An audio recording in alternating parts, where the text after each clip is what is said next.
Welcome back to the Moon Vizier. We have a full moon in Aries today and tomorrow. This could mean volcanic eruptions. It's been known before and after a full moon, about 3.5 days, for volcanic activity to increase all of a sudden. And this is an Aries full moon. Not only that, it's a supermoon, which is also called a perigee full moon, where it appears closer, looks bigger and brighter. And so if there is some sort of volcanic eruption causing problems, just like we've seen in the last month or two with earthquakes and flooding all over the world, then this brings us back to Jupiter and the Six of Coins, where we're all being asked to be charitable, so obviously everything is connected. So this supermoon is in the fieriest of the fiery, Aries. Expect fire in the 3D as well as the 5D. Emotional eruptions around all over the place. So how do I do things? First it's the astrology, then the corresponding tarot. No spiritual guides, it's all associated to the zodiac degrees. Then the Moon Mansion's horoscope for all signs. You can join me in the extended, which follows this video. The full moon positions will trigger the following 2 weeks energy, so the faster luminaries or stars, which is Mars, Venus, Mercury, etc., events which will be related to our action, desires and communication, will transition with the moon, or feelings and thoughts. And these are all lined up in the top because they're faster. And they'll be facing off or challenged by the heavier stars like Jupiter, Uranus, Neptune, Saturn, Pluto, etc. And these are all lined up in the bottom because they're heavier and slow to move. So slow ones at the bottom give us an outline of a painting, for example, and the fast ones will be flying past and making connections. They'll fill in the colour, and the picture will become clearer. To get the bigger picture, we start with the full moon in Aries, where, well, it was conjunct Neptune one day before. Neptune is a continued theme of the Ten of Cups.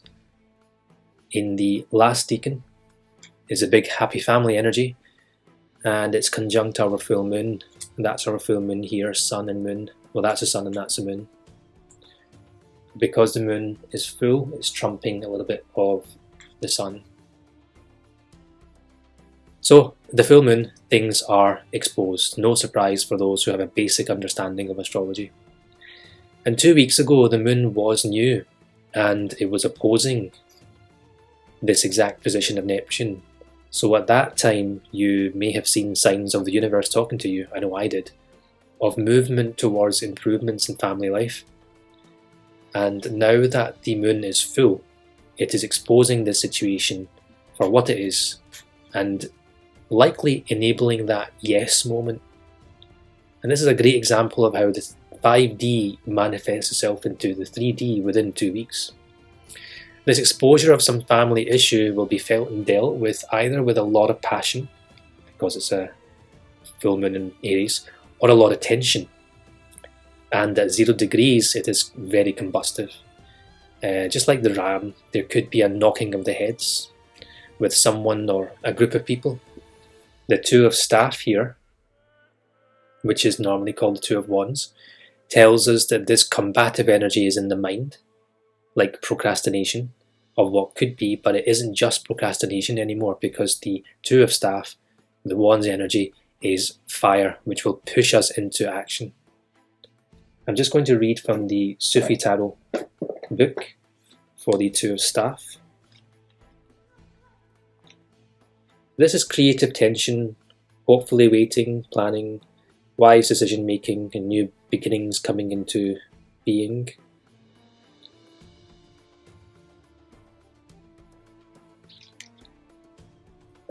It's about mindfulness, which goes hand in hand with progress, reminding us to connect with our knowledge from presence, or ilm-e-huzuri. The aim of the mystic is to be entirely present, for the soul to be where the body is, the body to be where the soul is, the soul to be where the foot is, and the foot to be where the soul is. Remaining mindful so that I may move forward with peace. For me, it's like a Kickstarter energy, because it's Aries, right? And fire if you look at fire, I was lighting a candle just a few moments ago, because I always light a candle every single day for my dad, who passed away almost a year ago and was a big motivator in starting this channel. When you light the fire with a matchstick, you can see that the base of the fire is blue, and then it's the flame, orangey flame, and then lighting the candle, the flame is passed on. So lighting the fire, the blue colour, the base part, that doesn't actually pass on the fire to the candle. That for me is a Kickstarter fire of energy of Aries. The flame in itself, which lights up orange and shines, is Leo, and the transference of that fire energy to another, for like a candle, the candle being lit as well, that's Sagittarius fire. So I think here something is going to start, and we're going to be in a position where, or energy where, we're just not going to take no for an answer. Now the sun is causing this full moon to occur, and Mercury is also involved, but we'll address Mercury later on. To read the energy as per the decan, this is with the zodiac wheel, we're going to look at where the sun is, and the sun is in Libra, first decan, which is the Two of Swords. That blindfolded energy, one where we're forced to make a decision. So we're going to have a fork in the, we're still having that fork in the road moment, because this has been here for quite some time now, and it's to do with the Ten of Cups. Responsibilities. But hold on, because we also have a link between the Sun and Pluto in Capricorn, which is the Four of Coins. And this is a good link. It'll have something to do with our money, our treasure. Fortunately, Pluto is also well aspected here to the full moon. And interestingly, Uranus is as well. So Uranus and Pluto are also linked very well together. That's Four of Coins, and I think it's the, Seven of Coins, which is having faith in the harvest to come, leaning against a tree, these 7 little harvests potentially coming. We're looking out and beyond into the horizon, thinking, when are they going to come? But we're having faith. So, having faith in our harvest, realizing that we're probably correct, and that the treasure, our money, is going to benefit as a result. And this allows us to rest, as always is the case after a full moon. But the full moon is in Aries, so wherever the moon is in your chart, you could have sudden tempers flaring or great passionate drive to deal with this issue. The full moon with Neptune is also facing off and challenged by Mercury in Virgo. Mercury in Virgo is the Nine of Coins, which is right over here. So we're going to collect, we're getting ready to collect, like our harvest, we're getting ready to collect our fruits. We're really happy over here. So Virgo, in Virgo, and Mercury is direct. It's going to be easier. It should be easier, but we'll find it somewhat difficult to communicate and deal with this exposure, because there's a challenge to the full moon. Okay, so this is not well aspected. There's nothing negative here about the exposure. It's all positive, but we want to communicate it, and it's going to be a little bit difficult. We have to communicate it. Mercury is positive to Uranus, as well as Jupiter. 7 and 6 of Coins. And 6 is about being charitable, counting our money, and Jupiter is enhancing this energy. The 7, of course, I already said, is about faith in your harvest, so for future harvest. And Uranus is saying it will happen in a surprising and intellectually kind of weirdish way. So what we want to communicate, or what is communicated to us, might come off a bit strange. However, the message is good. Now, the other part of the story is to do with Saturn configuration and the playoffs. So 2 weeks ago, Saturn was placing a limit on our dream goals, but also providing a realistic target on what we could achieve financially. Now it is opposing Venus in Leo, and Venus is also conjunct Juno. So I talked about this last time, where Juno was enhancing the offer of marriage or a passionate contract with Venus. But Venus in Leo is the ego going overboard. So there could be an offer from a past proudful person who is actually humbled by Saturn's retrograde motion and opposition. Venus is also positive to Mars, so this person or thing could be very, very desirable. You could find them irresistible. The problem is that Venus is challenging both Jupiter and Uranus. So it may make us, this person or situation may make us doubt the forthcoming harvest and the charitable nature that we're supposed to be focusing on. Let's start the moon walk. On the 30th of September, the moon meets the North Node in Aries. We could be working on a project which is more aligned with our future self, something which is going to change our reputation when compared with what we've been known to do in the past. Facing off and challenged by Mars in Libra, directly opposite means that the Four of Swords, which is the resting card, interesting because I'm changing my bed mattress and pillows. Anyway, that's none of your business. It puts down our negative thoughts, although we're trying to put our negative thoughts down and it's not so easy for us. So something is distracting us from continuing on our new life path or project. What is distracting us?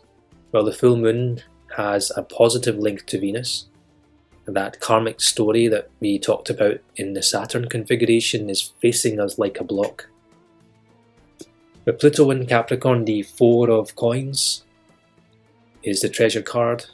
It's debilitated with this configuration, so we'll be feeling as though our money will be lacking, or at least at threat, by engaging with this concept of a potential offer from a karmic individual. But nothing to worry about, because there is a grand trine between the earthly houses. Pluto, Uranus and Mercury are all involved. All the coins are involved. This means that we could be hearing about a sudden breakthrough of burdens, maintaining our faith in the harvest of what? Of our treasure. On the 2nd of October, in the early night, the moon meets Jupiter at 14 degrees Taurus, which is 1 degree away from Aldebaran. Aldebaran is 15 degrees. So that's a deep fixed star, the signifier of great wealth and winning of a long, tactful war. And there are no aspects. So it is simply our mind reflecting on the journey, and maybe planning new tactics or just examining our bank accounts and investments. Might not be moving money across anywhere, and only just pondering over what could be. That same day, the moon moves to conjunct Uranus, meeting one of the grand trine corners and only challenged by Saturn configuration, where Venus and Juno were conjunct and Saturn opposite.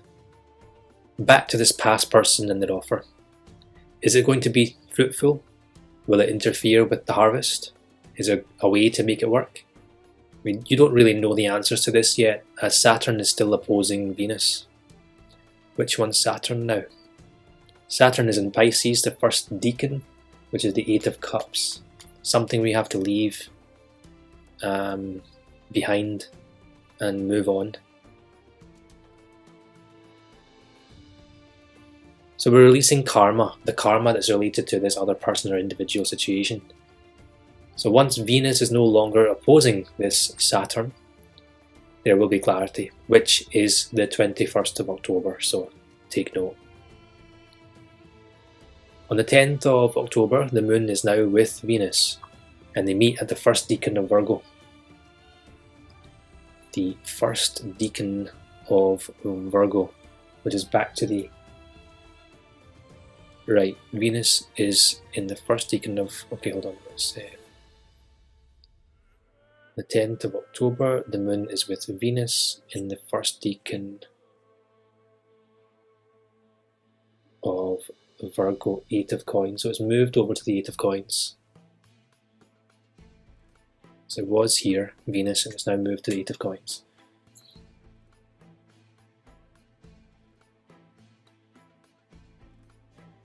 So Venus, having moved into this decan, lowers the pride and makes the person around us, a situation, as well as ourselves, more constructive in thought. The card 8 of coins is mastering a skill, as we said earlier on, and becoming a master at it, into a trance, essentially. This obviously has to do with that new project that we had started, and this also romantic endeavour which wants to be a part of it. But Saturn is causing friction. Is it realistic for this person to think that our new venture in life has a place for them too? Nobody can tell you the answer to that. It'll be different for me, different for you. And with Lilith not so far away, we have a project that is hidden, and this karmic partnerish might also be someone we want hidden, or someone who's hiding us. Now what's really interesting is if you read the picture with me, Venus and the Moon, so we call this the romantic thoughts of our mind, is well aspected with Mars. Where's Mars? In Libra, last decan, 4 of swords. Right there again.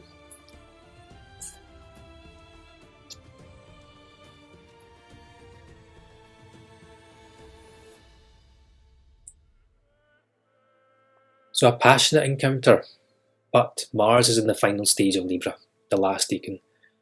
This is where in the last decan, justice has been delivered.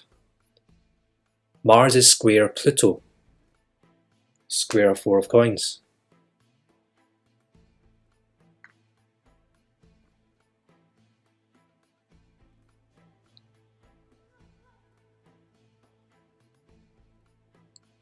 Again in the last stages, which means transformation now is a must. And this is all started by Saturn. Mars leaving Libra, the last decan, will make us less diplomatic and a bit sharper with our tongue as it enters Scorpio. On the 14th of October, we come to the morning of the 14th of October, where I don't want to start with the moon as I usually do, because what's hitting me square in the face is this very lonely red line indicating an opposition, again, between Venus and Saturn. Now what we know about Saturn's position, we have talked about that a lot, and it is a slow star, so we have to look across to see what the faster one is doing. That's Saturn, 8 of Cups, leaving.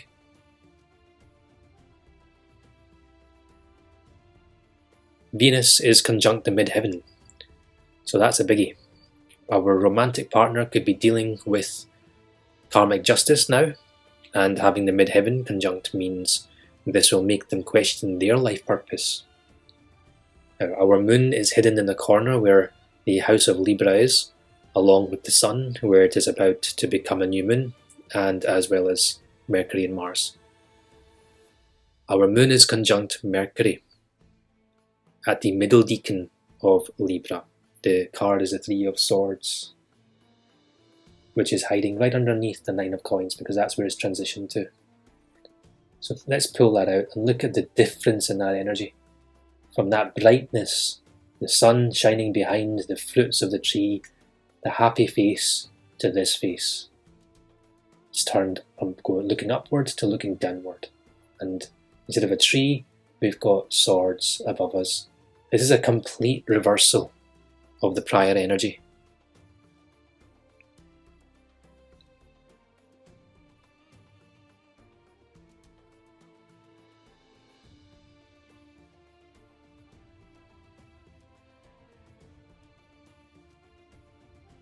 So our thinking is largely negative. Thinking of how we were betrayed and the pain we had to overcome. One interpretation could be, or is, that we might be having to think about a third-party scenario with these 3 of Swords. 3 people, potentially, attempting to block us in the past. This could have happened in the past, or potentially interfering again now. or maybe a betrayal by someone who was wearing a mask, keeping us in a third-party situation all along. We are getting this information through some legal connection.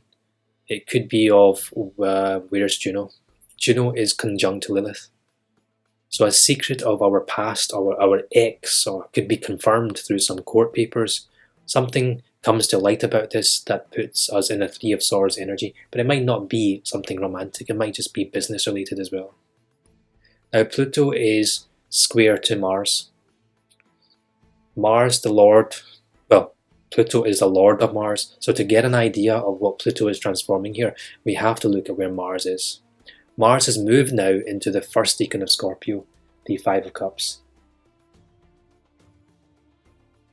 Let's reveal the Five of Cups. Again, you've gone from this colourful energy with the, looks like the sun shining.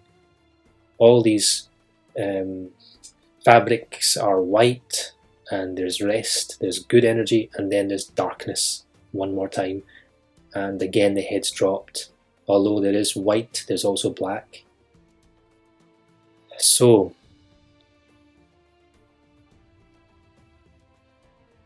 the Five of Cups, this is a betrayal. No, the Five of Cups, this is a card which signifies feeling low, a dark night of the soul as a result of someone else's betrayal. This is what we will be needing to overcome. The Three of Swords and the Five of Cups is weighing us down heavily on this night. 14th of October, later that night, we are pushed into a new cycle with the new moon at around 7 PM. So come back for that one to see how the story progresses. But before we finish off, what I want to reveal here is this little card hiding right underneath. And it is the Shah of Coins, or the King of Pentacles. So the reason that the Shah of Coins is here is because the Seven of Coins, the Eight of Coins, and what was the Nine of Coins all form the energy within the zodiacal wheel of the Shah of Coins, King of Pentacles. So that's the minor arcana, that's the major arcana. And so what I'm going to do is I'm going to read off the Shah of Coins from the Sufi Tarot book. It's generosity, financial success, groundedness, stability, hardworking, maturity, abundance, leader, manifested dreams. The Shah of Coins is the king of the earth, the master of worldly and material success who wants for nothing. Solid, steady and sensuous, abundance comes from being in tune with nature, surrounded by wealth, both man-made and natural. Epitomizes generosity. There's no conflict between the inner and the outer, even though he values material success. He knows nothing that the earth can offer is more precious than his soul. The Shah of Coins has mastered his art. You're being told that it is possible to build the life of your dreams. Like the Shah of Coins, inner and outer abundance is yours to take. Like all cards, it may be a person, a quality, or a message that you need to hear. The message is one leading you to the quality of generosity as a way of attracting and retaining prosperity. When you receive with one hand and give with the other, you are creating an electric conduit that allows more to flow through your being. When you open your heart and give to people as you have been given, to in turn, the universe will give you even more. I hope you all enjoyed that. Join me in the extended for a deeper understanding of the energies with an all signs read and with what nobody else does on YouTube, and that is the Moon Mansions read, where I'll be resurrecting Islamic astrology according to Ibn Arabi to tell you which mansion and deep fixed stars are affecting you, and then I will reveal the area of your life you should focus on in helping you deal with the energy. And as an added bonus, which chapters of the Quran you can recite specifically to transform the energy in your prayers. See you next time.